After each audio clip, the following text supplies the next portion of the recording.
amigos de Venezuela siempre, siempre Venezuela. Iniciamos de esta manera nuestra edición vespertina correspondiente a este horario de la tarde del 14 de abril del 2023, como siempre llevándoles a ustedes información, comentarios, noticias, música, entrevistas, todo lo que tiene que ver con Venezuela y su migración a lo largo y ancho del mundo. Esto lo hacemos con mucho cariño, con mucho respeto para todos ustedes a través de esta señal. 5 emisoras que se enlazan en toda la media luna comunicacional que va desde el Arauca binacional, pasando por el Táchira, norte de Santander, Cesar, Guajira y el estado Zulia en Venezuela, y culmina esa media luna en Aruba, en donde también amplificamos nuestra señal para el Caribe latinoamericano, señal abierta. Pero también lo hacemos en materia digital, a través de nuestro streaming, que nos permite llegar a cualquier parte del mundo en este momento de señales vivo, y a través de nuestras redes, de nuestros canales comunicacionales en Facebook, Instagram, Twitter, y también nuestra opción comunicacional en nuestra página web siemprevenezuelaweb.com, y la opción del canal YouTube Siempre Venezuela. Este es un trabajo en equipo en donde está Vanessa Chacón en la producción, Camilo García en redes sociales y apoyo técnico, nuestro equipo de operadores desde las distintas señales que amplifican nuestra señal. También nuestro equipo de colaboradores y corresponsales en Colombia, Venezuela y otras partes del mundo, todos bajo la coordinación de su servidor, Alan Peralta. Bueno, iniciamos de esta manera informativamente nuestra edición de esta tarde, señalándoles que para Walter Márquez, defensor de derechos humanos y presidente de la Fundación El Amparo y director general del Comité contra la Impunidad en Venezuela, CICIBEN, el gobierno de facto de Nicolás Maduro ha sufrido durante las últimas semanas 2 derrotas en La Haya, capital de los Países Bajos, donde se encuentran la Corte Internacional de Justicia y la Corte Penal Internacional. Esto refiriéndose a que, por un lado, la Corte Internacional de Justicia emitió un dictamen declarando inadmisibles las excepciones propuestas por Venezuela en el caso de la disputa con la Guyana por el Esequibo. Y por el otro, aquel fiscal de la Corte Penal Internacional solicitó a la Sala de Asuntos Preliminares continuar con la investigación por crímenes de lesa humanidad. Para Walter Márquez, Venezuela solicitó ante la Corte Internacional de Justicia que se declarara inadmisible la demanda de Guyana para resolver el problema limítrofe del Esequibo.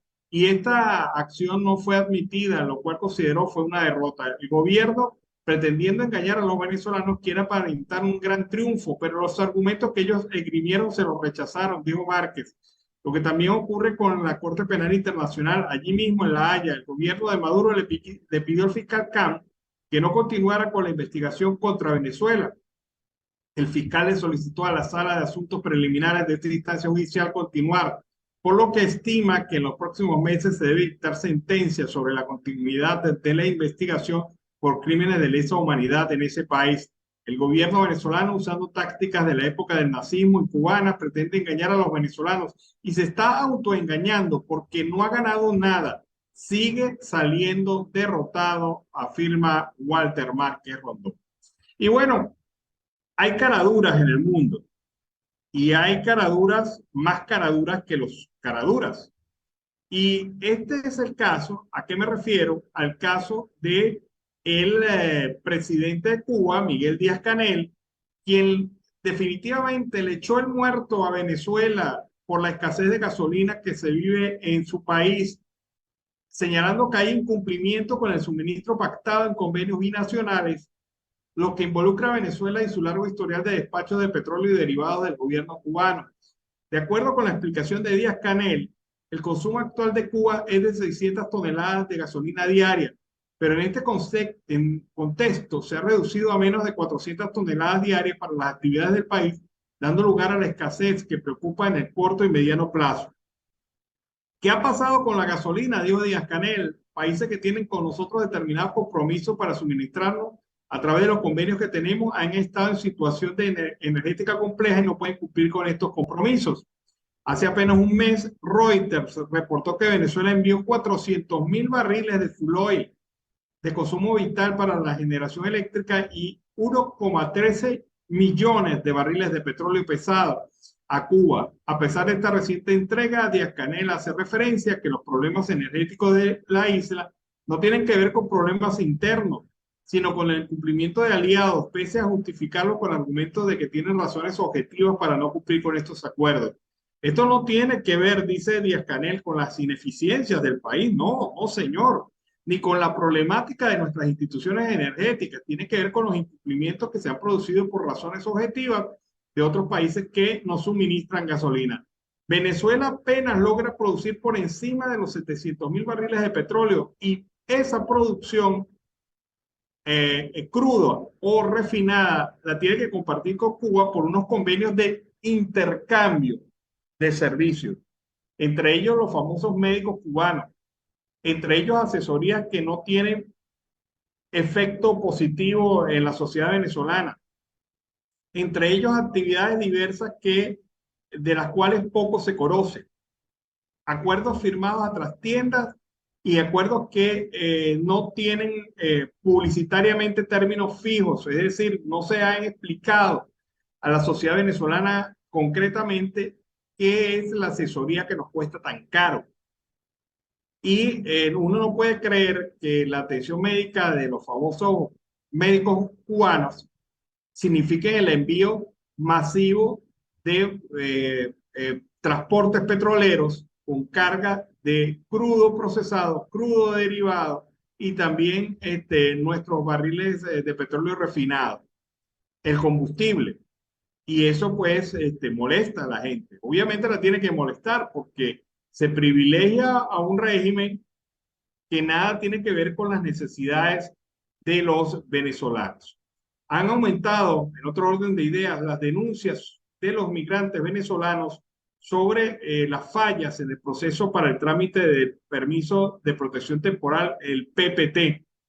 Estas son fallas diversas que han ido generando problemas para los ciudadanos migrantes que de tener un estatus legal y regulado, ahora se encuentran con el problema de que no tienen ese estatus porque se le ha vencido el PPT, el PEP, y ahora en mitad de camino de obtener el PPT no lo tienen. Vamos a escuchar estos testimonios recogidos por la Fundación Juntos Se Puede. Sería una respuesta de parte de migración porque nadie me ha dado la cara y nadie me da solución a mi problema. Mi nombre es Huita Castillo. Mi nombre es José Velázquez. Hola, mi nombre es Joana Peroso. Es mi madre, María Áñez. Mi nombre es Giovanni Bracho. Estoy acá desde 2018, septiembre de 2018, y siempre he estado en estatus regular. Tengo el PEC y no puedo hacer ningún proceso. Tengo PEC y la página no me accede para cargar documentos para proceder al PPT. Desde su llegada aquí a Colombia, el 20 de agosto, estamos intentando regularizar el proceso del PPT a través de la página de migración. No hemos podido realizar el proceso porque, a pesar de que podemos llenar todos los datos, cuando queremos subir las imágenes, no nos dejan. Esto desde el 20 de agosto hasta el día de hoy no ha sido posible. No me carga la página de los documentos y necesito tener ese permiso para poder agilizar mis protocolos acá en Bogotá y West Divón. Hasta este momento que estoy presentando problemas con mi PEC, ya que desde el año 2022, exactamente el mes de junio, realicé mi biométrico y a la fecha no he recibido el mismo, donde he radicado 4 PQRS y no me han dado respuesta. Mi temor es que ya para la fecha estoy próximo a quedarme sin empleo, ya que en la empresa donde estoy no me van a aceptar mi estatus regular. Sería una respuesta de parte de migración porque nadie me ha dado la cara y nadie me da solución a mi problema.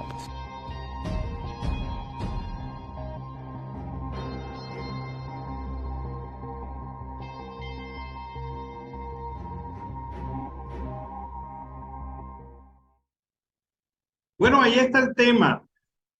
cientos de venezolanos que apostaron por la legalidad, que han sido legales en territorio colombiano, que han acudido a los llamados del gobierno colombiano para su regularización, ahora se ven en el limbo, porque ni tienen el PEP vencido y no tienen el PPT.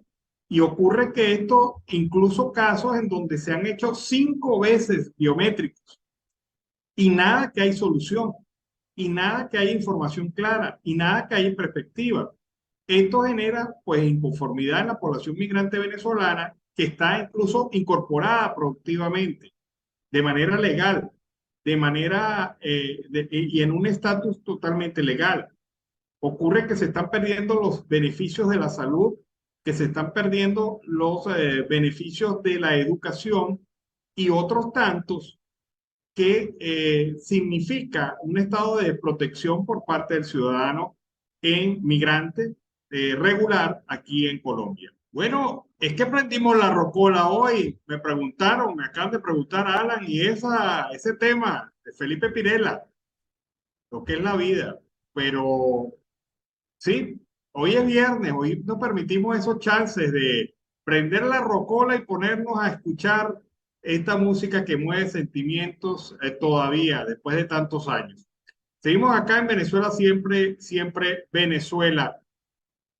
¿Qué posibilidades tiene realmente la cumbre convocada por el presidente de Colombia, Gustavo Petro, para el tema de la paz y la reapertura del diálogo en México? Esta es la pregunta que se hacen algunos analistas. 15 países de América Latina y la Unión Europea llegarán a Colombia este 25 de abril para la conferencia anunciada por el presidente Gustavo Petro. El encuentro busca reactivar el diálogo entre la oposición y el oficialismo de Venezuela. Sin embargo, hay muchas dudas al respecto. Desde las Naciones Unidas, el canciller colombiano Álvaro Leiva confirmó el evento que se presume estuvo antecedido por la última visita que Petro hizo a Caracas, además la de su embajador Armando Benedetti de Estados Unidos abonando el terreno.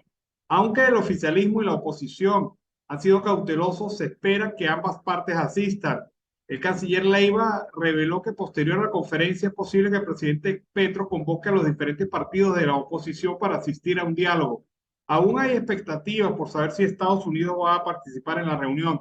Leiva aseguró que Anthony Blinken no iría al encuentro, secretario de Estado norteamericano. Washington es un actor principal en el proceso de diálogo, pese a que no figura como acompañante formal en el proceso, a diferencia de Países Bajos y Rusia. Analistas coinciden que si bien la iniciativa es favorable, tiene sus matices porque el mandatario colombiano se ha mostrado más hacia el lado de Nicolás Maduro. Ha perdido el equilibrio, afirman algunos.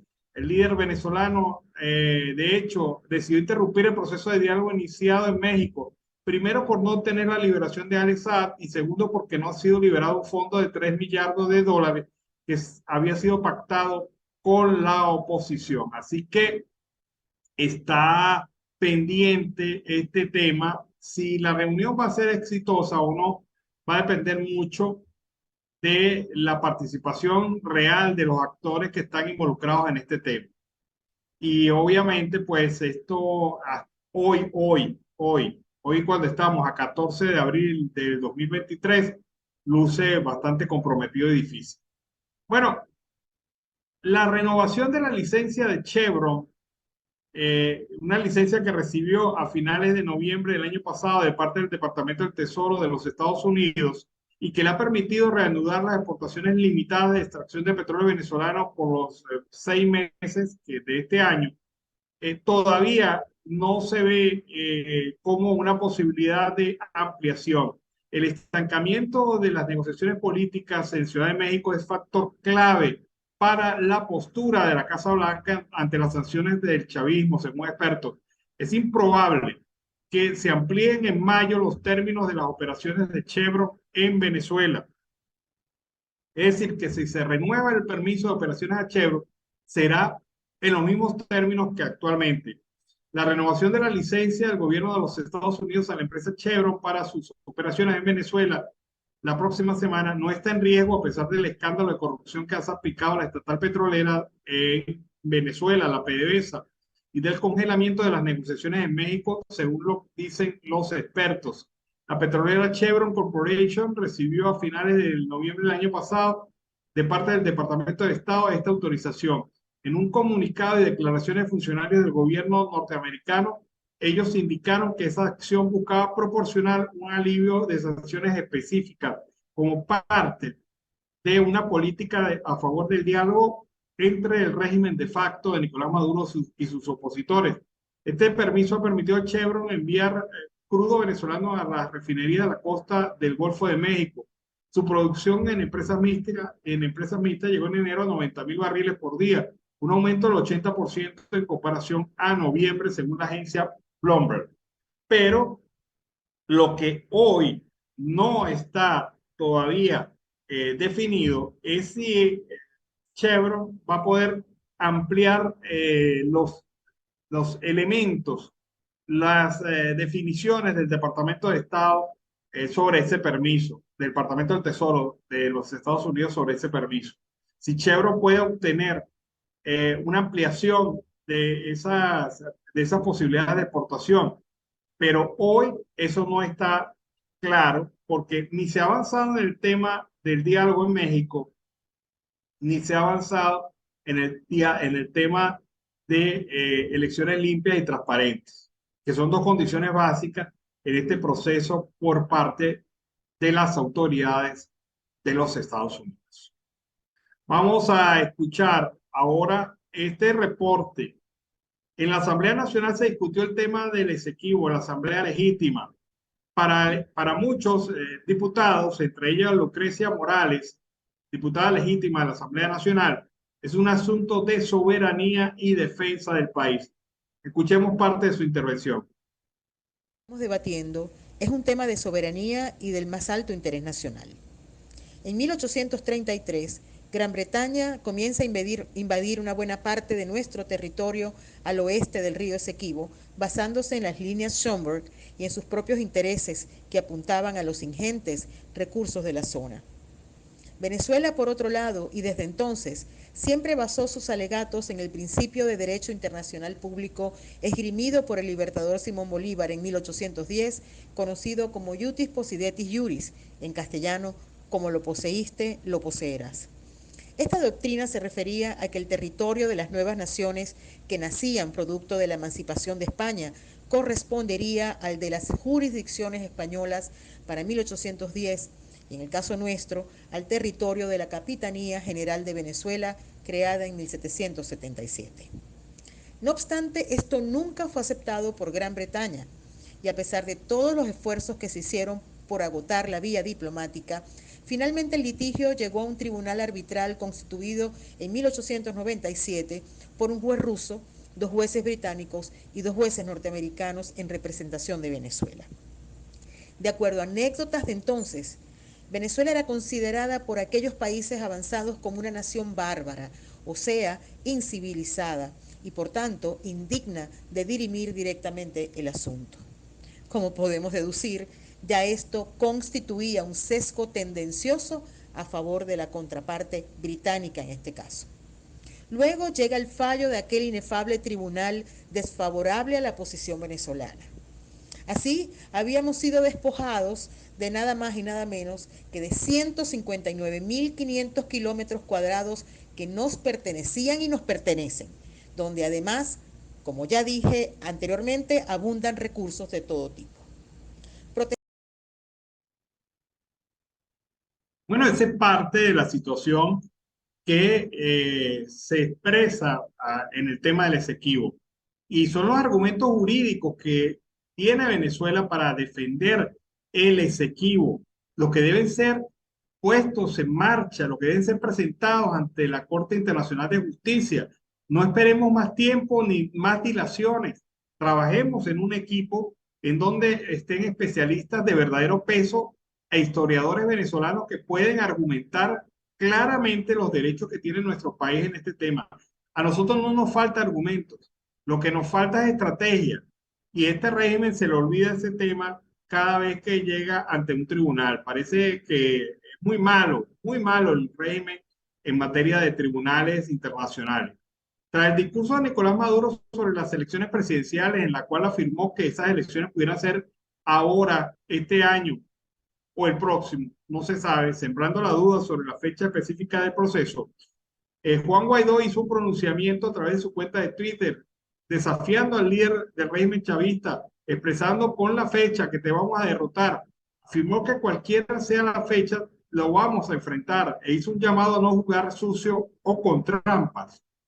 Dijo Guaidó que es necesario abrir los espacios democráticos y sobre todo los espacios unitarios dentro de la oposición para enfrentar esta nueva amenaza de Maduro que sacó otra vez del sombrero de mago el tema del adelanto de las elecciones para este mismo año.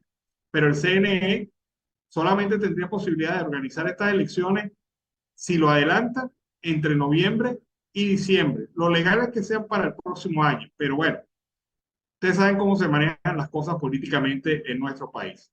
Amigos de Venezuela, siempre, siempre Venezuela, iniciamos de esta manera el tercer segmento, la segunda hora del programa en la tarde de hoy, la edición vespertina de Siempre Venezuela. Como siempre nos acompaña durante la tarde el señor Carlos Bucate y el Miura. Carlos, buenas tardes, ¿cómo estás? Muy bien, y tú, Alan Ernesto Peralta, y por supuesto, dándole la bienvenida a toda la audiencia del programa Siempre Venezuela Radio. Bueno, Alan, ya en el comienzo de la entrada del Happy Weekend, ¿cómo ves estas tenebrosas horas de noticias en el país? No, hay sin duda alguna una generación bastante acelerada de informaciones.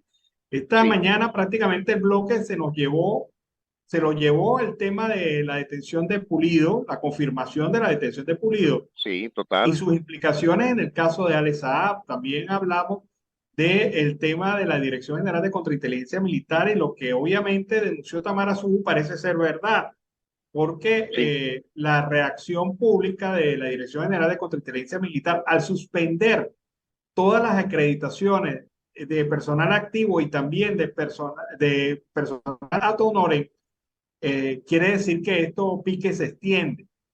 Pero bueno, son cosas que obviamente pues forman parte de todo este teatro que ha montado el gobierno para hablar exclusivamente de estos temas y olvidarse del tema salarial.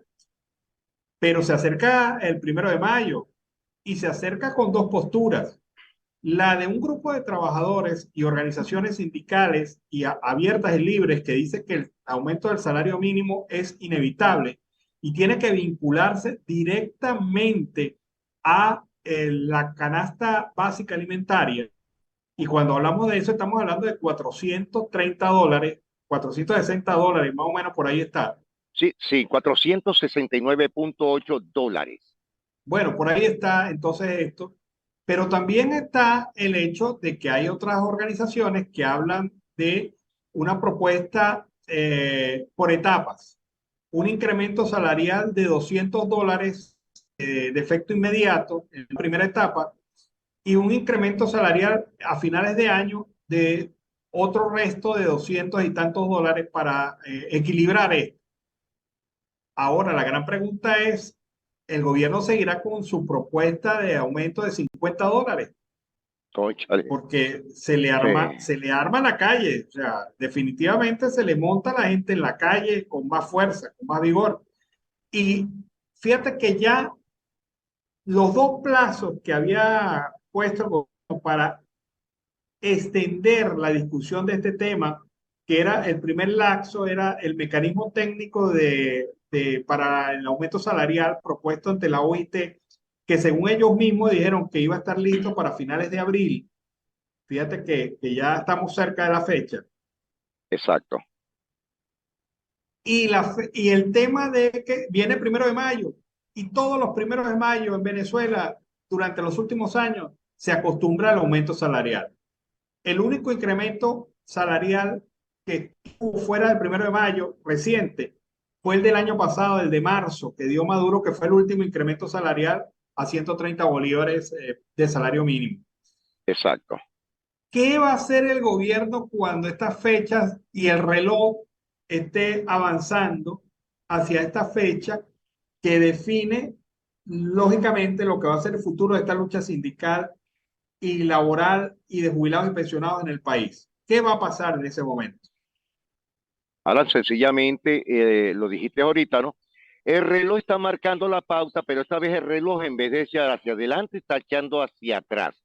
El régimen no tiene realmente el punto crucial para poder sentarse a hablar de una firma, de un verdadero contrato colectivo con sus consecuencias, porque los gremios, ministerios y federaciones, porque ahora sí se le voltearon las federaciones, va a tener que sentarse con mucho énfasis y soltar la realidad. No hay dinero o sí les vamos a marcar la pauta. $50 no lo va a aceptar ningún gremio. $50 no lo va a aceptar ningún sindicato. Es decir, que esto sobrepasará los $300 como mínimo, Alan. Claro, pero fíjate, el gobierno está intentando transferir la responsabilidad de Maduro hacia los corruptos, que ellos Exacto. han decidido que sean los corruptos, los Paganinis de todo esto. Los Juan Este Bimba. que, claro, ahora voy a contestarte una pregunta que me hiciste al mediodía. ¿Dónde está Tarek El Aissami?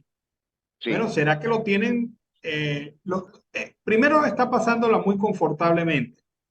por Ese supuesto. hombre pues no debe tener ningún problema. En segundo lugar, lo deben tener vigilado, porque tampoco es que Muy lo dejan vigilado. al movimiento y al garete.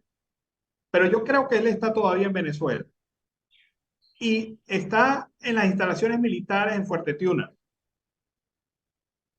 Allí es donde debe estar. Pero el tema fundamental es cuándo lo van a detener. Y en esta sincronía de reloj de la opinión pública y reloj de las demandas populares y de los trabajadores, a lo mejor lo muestran detenido en la semana que viene, porque está próxima el 1 de mayo y es la manera de transferir la responsabilidad del aumento insatisfactorio de salarios Insatisfactorio. a Tarek El Aissami. Decir, bueno, el metamensaje es, señores, no podemos cumplir a los trabajadores, además del bloqueo por la culpa de corruptos como nuestro hasta hace poco compañero Tarek El Aissami. Ahora, la pregunta Pero es, no se Alan, está manejando pero los el tiempos así. gobierno, la pregunta es esto, el gobierno o el propio presidente, o tendremos nosotros verdaderamente un canciller que pueda versar ese tema, ya que Irán es coparte de las estrategias armamenticias de Venezuela y él es el representante activo de su país con Venezuela. ¿Podrá el gobierno hacer una señalización? ¿Podrá demostrar muchos hechos que no son comprobables para que tenga credibilidad ante el pueblo venezolano o ante la opinión internacional? Bueno, pero es que el gobierno tiene que sacrificar una ficha grande. Con estos chiquitos no vas a lograr nada. Con detener a las Nada. muñecas de PDVSA no vas a alcanzar nada en la opinión pública. Tienes que dar un golpe de opinión que Alguien, remensa. alguien de cuello blanco. Claro, tienes que darle duro. Y obviamente el único que está con esas características hasta este momento es Tarek El Aissami. A lo mejor le están armando la cama a la cava y de una vez También lo he pensado. matan dos pájaros de un tiro. Sí, porque así no Eh, le da tiempo a la cava de hacer absolutamente nada. Pero por claro. ahí los murmullos vienen, Alan, vienen cosas todavía, y escucha bien, y lo vamos a ver la semana que viene, el tema de monómeros con dirigentes políticos desde el occidente del país, que están en curso también con los amiguitos de Tarek. Yo creo que ellos también lo tienen resuelto y te lo voy a decir cómo lo van a resolver. Van a detener a Juan Guaidó Sí, y le van a echar responsabilidades a Juan Guaidó sobre ese tema y sobre otros temas en el cual no tienen nada que ver. Pero una semana informativa en donde tengas la detención de Tarek El Aissami, la de Guaidó. detención de la Cava y la detención de Guaidó, acabas, o sea, vas a tener copada la opinión pública por esos días. de tal manera que va a ocultar, va a tapar, va a sepultar el tema salarial en la calle. Sí, pienso que es una realidad. Alan, pero Sí, ya la gente está buscando estrategias totalmente diferentes a las que está el gobierno. Ya la gente está volviendo a pensar, ya el gobierno no piensa sobre ello. Al régimen se le escapó el gremio, se le escaparon los docentes, se le escaparon los contratados, que son más del 40%. ¿Para dónde van a ir? Porque sí, Mambrú claro, se fue a la guerra y estos van es a otra guerra. claro, pero es que mira, vamos a recapitular esta historia por enésima vez. El gobierno tenía graves problemas de opinión pública y tiene que transferir responsabilidades de Maduro a otros personajes. ¿Cómo lo transfiere? Reventando el escándalo de los 3.000 millones. Sí, Hasta señor. allí esa era una explosión controlada. Lo que no esperaban era que Reuters publicara la enorme deuda que tienen varias empresas, personajes y hordas de nivel mundial, cuentas por cobrar de PDVSA de los montos superiores a 21.000 millones de dólares. Pero esto entonces trajo como consecuencia que en plena marcha tuviese el gobierno que implicar a otras cosas, sacudir a otras personas. Y la explosión controlada ya no fue controlada, ya se ha vuelto incontrolable, porque tras esa explosión vienen varias explosiones más pequeñas, un poco más grandes, definitivamente explosiones al fin y al cabo que causan daño en la estructura del partido y del Del gobierno. partido. Y el gobierno tiene que tomar decisiones aceleradas. Y esas decisiones implican actos mediáticos de alto calibre. Y para eso, pues, amerita sacrificar fichas. Y Obligatoriamente. va a tener que sacrificarle, porque si no, el pueblo se le levanta. Si llega el 1 de mayo y no hay una respuesta satisfactoria a las demandas del pueblo, el 2 de mayo la gente está en la calle. El Sí, martes 2 de mayo. el país va a estar incendiado porque ya la gente no aguanta esto. A menos Claro. que hagan como el concejal o el alcalde ese que le regaló un termito de café a la mujer, pero que le dé los vasitos por lo menos y el café para que comiencen en ese emprendimiento. No, qué vergüenza eso, qué vergüenza. Por cierto, por ahí tenemos una, una nota donde la gente está haciendo memes con esto, Sí, totalmente. en relación a esto. Carlos, vamos a cambiar el tercio porque si no se nos va el tema y tenemos poco tiempo. Fíjate que el presidente de Colombia, Gustavo Petro, ha convocado una cumbre internacional, a una conferencia internacional que ya tiene fecha, 25 de Sí, abril en Bogotá. en Bogotá. Y este evento de carácter internacional debería reunir, según la Cancillería colombiana, aproximadamente a 15 países, representantes de países para hablar de la crisis económica y social en Venezuela y una ruta que reactive lo de México. Pero hay algo que ha sido notado por la comunidad internacional y es la posibilidad entreabierta que ha dejado el señor Álvaro Leiva, el canciller colombiano, de que Maduro pudiera venir a Colombia y estar en Bogotá ese día 25. Eso ha traído la innegable molestia de muchas personas, Sí, y de porque gente venezolana y de otros países también. claro, porque va a estar nada más y nada menos que el protagonista de la novela, el actor principal, el actor de la maldad, va a estar en territorio colombiano, invitado por el presidente de Colombia. Sí, eso es cierto. ¿Y cómo Entonces, han salido memes a nivel nacional? Me reí mucho en una noche donde me decían, bueno, paisanos, aquí tienen 15 millones de dólares, así que agárrenlo. no, claro, pero Carlos, pero habían dicho que venía Anthony Blinken, Sí, secretario de Estado norteamericano. Ahora, ¿vendrán los norteamericanos a una cumbre en donde se van a sentar en la misma mesa con el señor Maduro? No estoy Yo creo que seguro, no. pero a mi juicio que no. Yo creo que no. Yo Más, creo yo que no los creo que ni norteamericanos, siquiera Nicolás Maduro venga para acá. claro, pero es las cosas del lenguaje, de lo que se dice y de lo que se deja entrever. O se Y ejecute. aquí, y aquí ha dejado entrever el canciller que pudiera estar Maduro en este territorio. Yo creo que eso sería un golpe a la línea de flotación del experimento de Petro con el tema de atender la crisis venezolana, porque la presencia de Maduro va a causar molestia. Y si no pudo ir a la cumbre en Argentina, va a venir a Colombia. ¿Cómo va a reaccionar la comunidad migrante venezolana con esa presencia acá? ¿Cómo va a reaccionar Estados Unidos frente a esa presencia, potencial presencia acá? Y eso lo sabe el gobierno de Petro. Su canciller sabe que van a haber sanciones por esto, Alan. Claro, yo creo que la negativa más grande a la presencia de Maduro en territorio venezolano, en territorio colombiano, se hace mayor con esta situación, con esta posibilidad.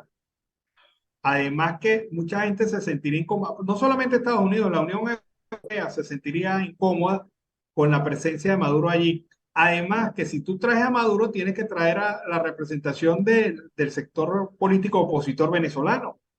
Sí, que eso es otro también de las menguadas que hay y hay una leve discusión sobre este tema. Fíjate que Antonio Ledesma lo dijo, van a trasladar el circo para Colombia. Es una expresión directamente del dirigente opositor Antonio Ledesma. Bueno, yo dudo que la presencia de Maduro se materialice, pero si se materializa, sería un error garrafal de Colombia permitir al presidente de facto de Venezuela estar en esta cumbre, porque la anula, anularía la cumbre de los resultados. Pues, ¿cómo te vas a sentar Sí, en la misma mesa con quien ha propiciado toda la crisis social, política y económica en Venezuela? ¿Cómo te vas a exacto. sentar Y en el la misma otro, mesa con una persona que tiene una investigación abierta ante la Corte Penal Internacional por delitos de violación de derechos humanos? Eso no tiene ningún sentido lógico. Y si lo hace Colombia, estaría, para mi juicio, cometiendo un error garrafal que total. la deslegitimaría como representante o intermediario en próximas y futuras negociaciones. Fíjate, Alan, y Colombia es un ejemplo a nivel internacional en el tema de migraciones. ¿Cómo quedaría con el sistema del permiso temporal para los migrantes venezolanos? Ya que Colombia fue que lo implantó a nivel internacional, a nivel mundial, ha sido el único país que logró ese estatus para los migrantes venezolanos. Ese quedaría muy mal plantado.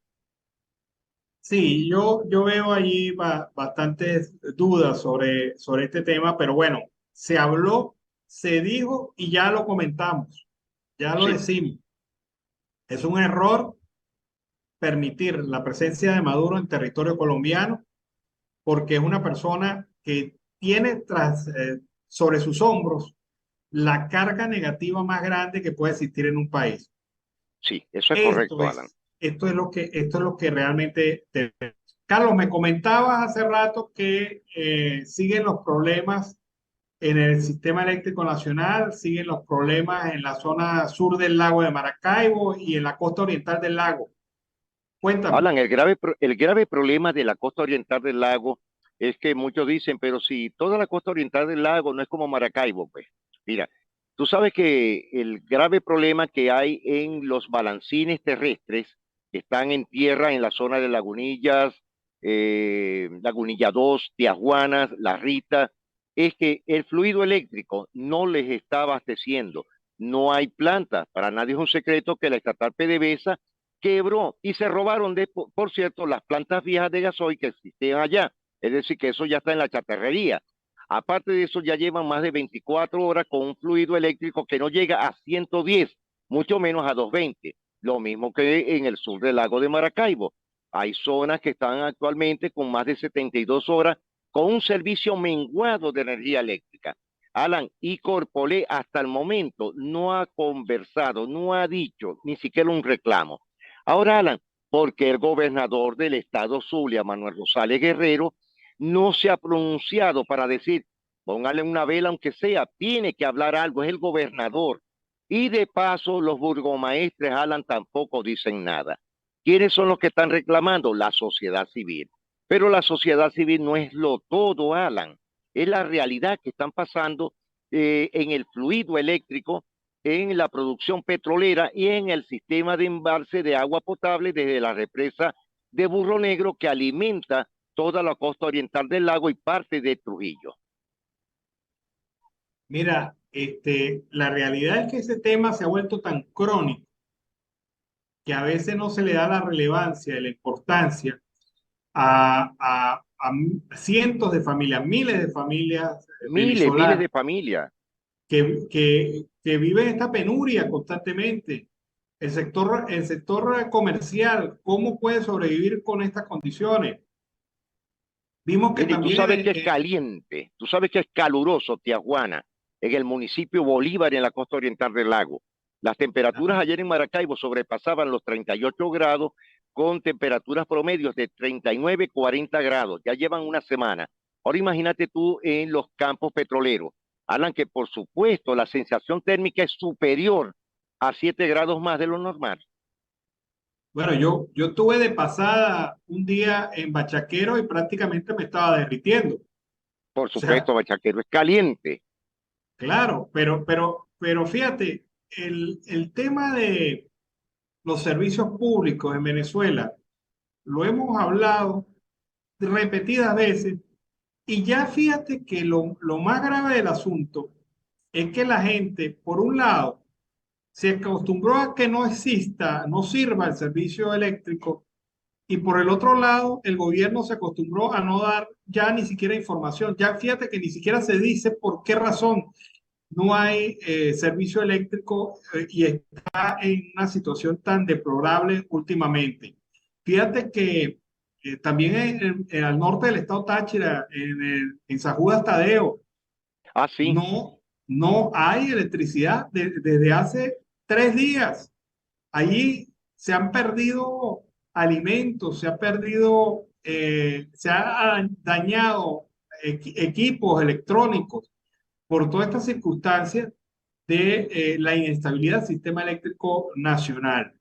Pero no hay respuesta. Fíjate, hay silencio absoluto. Eso yo te digo una cosa, este gobierno habla más con el silencio que con la acción, con las palabras. Cierto, es lamentable, Porque es la verdad. lo que no dice es lo que hay que tratar de entender y comprender. ¿Por qué está fallando el sistema eléctrico nacional? Porque primero estamos en la época de más alta demanda por las Exacto. condiciones climatológicas. En segundo lugar, nunca se han preocupado por garantizar mayor generación. Y también, por el otro lado, estamos en una circunstancia en donde el propio gobierno admite que su sistema de distribución de tendido eléctrico está en pésimas condiciones. O sea, ahí hay varios elementos que se suman y que obviamente marcan una, inevitable resultado, que sea esto, lo que estamos viviendo. O sea, los venezolanos del siglo XXI estamos viviendo como los venezolanos del siglo XVII en esa zona. Sí, se están acostumbrando, Alan, Claro, porque ya volveremos entonces a las casas de techos altísimos para disipar el calor. con un Y arribe para sacar el agua. claro, y técnicas ancestrales para poder sobrevivir en una tierra caliente, porque obviamente allá había indígenas. Y estos indígenas pues algo nos enseñarán de cómo vivir sin electricidad, sin el servicio de agua potable, sin todos los servicios básicos que tiene el país, cómo comunicarse. O sea, ojo, esto no es mamadera de gallo. Venezuela del siglo XXI en algunas zonas está viviendo como la Venezuela del siglo XVIII, XVII. Una cosa de verdad totalmente clara indicador claro del retroceso que nos ha llevado el régimen de facto. Sí, más de 40 años. Lo que cariaba el régimen, hoy perdimos esos 40 años, ya llevamos 60 años de atraso. Claro. Yo creo que ni siquiera los venezolanos de la época del descubrimiento de los yacimientos petrolíferos en esa zona de la costa oriental del lago habían vivido las penurias que viven hoy los venezolanos que habitan esa zona. Carlos, se nos acabó el tiempo. Pues sí, Alan, es la realidad. Esperemos lo que va a pasar en el transcurso del día de hoy hasta el día domingo. Amaneceremos el día lunes con nuevas noticias y sorpresas, porque sabemos que este fin de semana habrá sorpresas y otras detenciones en el cacareado trama o obra de arte que ha hecho el PSUV y sus acólitos de Nicolás Maduro. A toda la audiencia del programa Siempre Venezuela, a nuestro equipo de corresponsales, periodistas, amigos, a ti, Alan, les deseo un happy weekend y mil bendiciones para todos. Bueno, vámonos a la pausa comercial musical del momento y al regreso seguimos aquí con más de Venezuela Siempre, Siempre Venezuela. Siempre Deportes, en Siempre Venezuela, con Luis Eduardo El Toto Mora.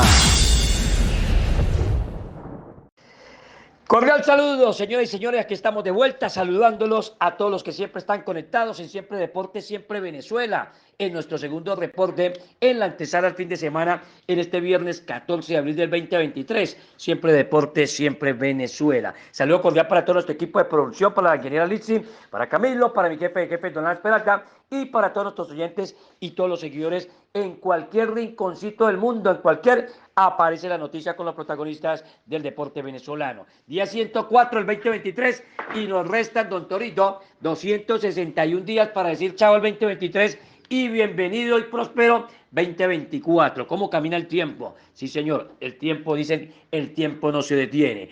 La Iglesia Católica hoy, San Benito de Aviñón, el santo francés de turno, la celebración hoy a nivel de lo que significa Día de las Américas en todas las repúblicas del continente americano, en Colombia, en Venezuela, donde sea, en la misma América del Norte o Norteamérica, México, Canadá, Estados Unidos, todo lo que representa nuestro continente. Y la frase de hoy es cortica: la vida no es justa. Hay que acostumbrarse a ello y tenerlo supremamente claro. Arranco con la fiesta de la pelota caliente, con el tema del béisbol, porque los cerveceros, llevan este nombre, ven con buenos ojos a Contreras. El cambio de aires que tuvo William Contreras, que venía o fue traspasado desde los Bravos de Atalanta a los Cerveceros de Milwaukee, ha sido fructífero. El criollo pelotero venezolano se ganó la titularidad con sus buenas actuaciones a nivel de lo que fue la temporada. El oriundo de Puerto Cabello viene respondiendo con el madero y además en lo que es su trabajo en el CON recibiendo constantemente buenas actuaciones y buenas calificaciones. Ese trabajo que le envían los lanzadores de los cerveceros. Contreras acumula en su promedio los siguientes números: al bate, .364 su promedio en 33 turnos cuando ha ido precisamente allí a tomar el madero. Otra noticia, también de béisbol: Orlando Arcia recibe buenas noticias sobre lo que se viene en el tema de una pequeña susto, digamos, y una pequeña lesión que al final no fue nada grave para Orlando Arcia, fue golpeado en su muñeca durante el juego de Bravos de Atalanta y los Rojos de Cincinnati en el Travis Park el pasado miércoles, dentro de lo que es esta apertura y colocándonos a tono en el tema de las grandes ligas. El venezolano encendió las alarmas del conjunto de Atalanta tras el duro golpe que recibió en su turno al bate. Hablamos también de que Arcia, señoras y señores, el campo corto resultó lastimado por el lanzador Juster Lynch. Tras el incidente, Arcia fue quizás retirado del partido para ser sometido a los exámenes respectivos de rigor, pero nada que alarmar porque estará muy pronto de regreso. Actualmente Arcia tiene promedio de .333, producto de 2 cordones y 7 carreras impulsadas en esta temporada de las grandes ligas. Nos vamos para el tema de la pelota de la fiesta de la número 7. Hablamos del baloncesto, porque avanza la Superliga y algunos movimientos, porque todavía en el marco de lo que ella estar en juego, estar en desarrollo, todavía sigue llegando a refuerzos para algunos quintetos. Hablamos, por ejemplo, del equipo de Guaros de Lara, que suma un nuevo importado, un nuevo foráneo. La franquicia larense integró al colombiano Juan Palacios, capitán de la selección nacional, en el pasado o en lo que significó el preclasificatorio para el Mundial de este deporte. Hay que decir que en el Mundial, precisamente, quien llega procedente de lo que ha significado su selección, pasando por muchas ligas, el ala pivo colombiano, que tiene unos promedios o tiene números y cifras dentro de su estadística lo siguiente: 35, 8.36 minutos en los cuales actuó en lo que fue la ventana clasificatoria, consiguió 14.3 exactamente de efectividad en lo que fue precisamente puntos, 8 rebotes, 4 puntos de asistencia, en lo que significaron 6 juegos, reitero, del tema de clasificación al Mundial del 2023. Palacios, que ha actuado en las ligas europeas, les decía hace un momento, tales como la Liga de España, Lituania, Rusia, entre otras. Se espera que esta figura colombiana, que llega a reforzar a Guaros de Lara, debute hoy, cuando su equipo Guaros se enfrente a Centauros de Portuguesa en el Domo Bolivariano. Hablando y continuando, pero de otro equipo, ¿no?, que también mueve sus fichas, y es con Ricardo Glenn, el norteamericano, que llega a sumarse al equipo Brillantes de Zulia. La maquinaria púrpura, como se conoce al equipo de Brillante, anunció ayer la contratación de Ricardo Glenn, quien viene de ver actuación y acción en el baloncesto uruguayo con el equipo Las Red Burgers. Glenn se desempeña en la posición de centro y ha tenido experiencia en las ligas de Estados Unidos, de Finlandia, Hungría, Países Bajos. Estuvo en la Liga de Colombia, en Argentina, en Ucrania y recientemente en la Liga de Uruguay. El norteamericano, durante su última experiencia en tierras charrudas, es decir, en la Liga de Baloncesto de Uruguay, promedió 15.2 por partido, 10.2 en rebotes y 3 asistencias en 30 partidos disputados. En el 2021, Ricardo Glenn fue campeón de la Liga Metropolitana del baloncesto uruguayo. Otra más, pero hablamos ahora del tema del fútbol, ¿no? También porque es interesante, porque Salomón Rondón, el hombre que tiene los mejores números con la camiseta, el más histórico y más importante para la selección de Venezuela, ya marcó su primer doblete, sus primeros 2 goles en el fútbol argentino con la camiseta de la banda. Hablo del equipo de River Plate. El venezolano Salomón Rondón abrió su cuenta goleadora con River Plate con 2 golazos ante el Club Atlético Huracán, y de esta manera el delantero caraqueño puso fin a la sequía y a la mala racha en su actual equipo en Argentina, el River Plate. El delantero de 33 años, con extensa trayectoria y con gran importancia, estuvo con 2 en el marcador definitivo y goleada para el equipo de River 3-0 frente a Huracán. Lo más importante es que, así como Soteldo ya está de regreso con Santos, ahora Salomón Rondón ya moca y empieza con los goles en la Liga Argentina con su equipo de River, y pensando en lo que va a ser las eliminatorias camino al Mundial del 2026, México, Estados Unidos y Canadá, las 3 sedes, los 3 países que albergarán la Copa Mundo del 2026. La eliminatoria suramericana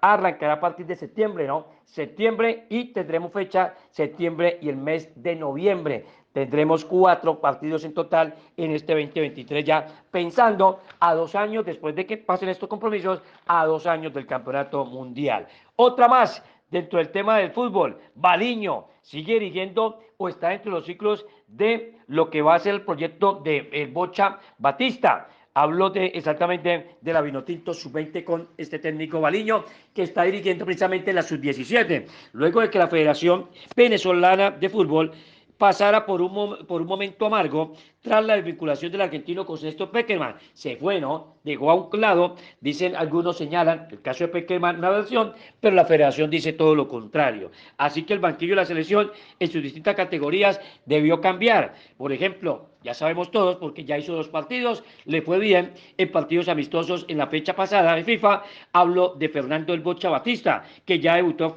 con Venezuela al frente, y que a pesar, y que ha dicho que Ricardo Baliño, que ya se estrenó con la Sub-17, que llegó al hexagonal, va a continuar ahora con la categoría Sub-20. Esto lo acaba de informar, o lo informa la Federación Venezolana, en lo que va a ser el trabajo de todo este cuerpo técnico, que van a acompañar en la de mayores al Bocha Batista, pero que van a estar encargados de la sub-17 y de la sub-20 en la parte masculina. Se tiene previsto que ambas partes trabajen desde el 25 hasta el 29 de abril en el Centro Nacional de Alto Rendimiento, el CNAR, en Margarita, allí en lo que corresponde a territorio venezolano. Y por último, hablamos de atletismo, porque Montes de Oca estableció nuevo récord mundial. El futuro de Venezuela en el atletismo, como lo es Yulimar Rojas, ahora recae en la parte masculina sobre los hombros del joven Ricardo Montes de Oca, quien impuso ayer nuevo récord nacional en salto con garrocha, registrando marca de 5.36 metros. El criollo no solamente se superó a sí mismo, sino que ya tenía un buen registro en la categoría sub-20 y sub-18, sino también superó por 1 centímetro a Ricardo Díez, otro que venía también con buenas marcas en los últimos años. En el caso de las damas, Orange Jiménez fue sobresaliente en la prueba de los 100 metros llanos, quien detuvo el cronómetro en 11.61 segundos, escoltada por Breilyn Romero con 12.3. Así que, señoras y señores, esto es todo el resumen de los últimos días del deporte venezolano, protagonismo de deportistas venezolanos a nivel local, pero también a nivel internacional. No es más, señoras y señores, hoy es fin de semana, el cuerpo, la mente, don Polo, sí que lo sabe, pero el bolsillo más aún. Así que estamos preocupados porque no hay mucho allí en el bolsillo para el fin de semana. Gracias, don Alas, gracias a todos nuestros compañeros y gracias a nuestros oyentes y seguidores de Siempre Deportes, Siempre Venezuela. Feliz fin de semana para todos. Siempre Deportes, en Siempre Venezuela, con Luis Eduardo El Toto Mora. Bueno, fue el reporte de deportes del Toto Mora, que como todos los viernes nos trae esa información en las emisiones de Siempre Venezuela. El tema del Esequibo es un asunto de soberanía y defensa del país. Así lo opina la diputada Lucrecia Morales del Consejo de la Asamblea Nacional. Pero otro que opina sobre el tema es el diputado Luis Barragán, quien señala que la responsabilidad de todos los reveses que ha sufrido Venezuela últimamente del tema del Esequibo tiene dos nombres como origen: Hugo Chávez Frías y Nicolás Maduro. Vamos a ver las declaraciones del diputado Barragán. Parlamentarios. Recientemente la Corte Internacional de Justicia ha dictado una sentencia de carácter incidental en el marco de la demanda interpuesta por Guyana contra Venezuela, desfavorable a nuestro país. Curiosamente la celebran quienes son los responsables de que la causa se encuentre en La Haya. No olvidemos, lo que ha ocurrido con el Esequibo es responsabilidad de Hugo Chávez y de Nicolás Maduro. Y valga acotar que lo advertimos con antelación cuando el secretario general de las Naciones Unidas fijó el plazo perentorio que, una vez agotado, le sirvió para ordenar la remisión a la citada Corte. Lo alertamos en la sesión plenaria de la Asamblea Nacional del día 25 de febrero de 2017 y lo reiteramos en rueda de prensa dada en el Palacio Federal Legislativo en fecha 14 de diciembre de 2017. Nadie, y mucho menos el régimen, por entonces pudo alegar sorpresa alguna en la materia. Un régimen que no tiene autoridad moral alguna frente a una oposición activa y preocupada que sabe atado el futuro del Esequibo al juicio que sigue su curso en La Haya.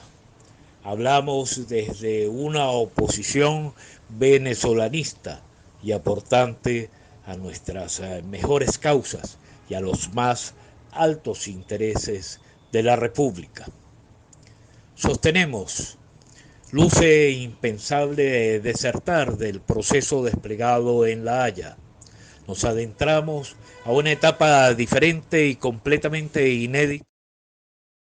Bueno, es la posición del diputado Luis Barragán de la Asamblea Nacional Legítima, señalando como responsables a Chávez y a Maduro de lo que ha pasado hasta ahora con el tema del Esequibo. Con este reporte finalizamos nuestra edición vespertina de Siempre Venezuela en la tarde de hoy, 14 de abril del 2023. Como siempre lo hemos hecho con mucho cariño y mucho respeto para todos ustedes, un equipo en donde está Vanessa Chacón en la producción, Camilo García en redes sociales de apoyo técnico, nuestro equipo de operadores en las distintas emisoras que amplifican nuestra señal abierta, también nuestros corresponsales y colaboradores en Colombia, Venezuela y otras partes del mundo, todos bajo la coordinación de su servidor, Alan Peralta.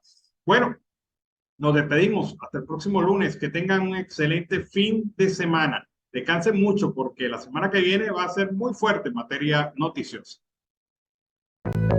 Siempre Venezuela es un programa que te brinda las mejores noticias, comentarios, análisis, entrevistas y música. Información sin censura en la voz de los protagonistas.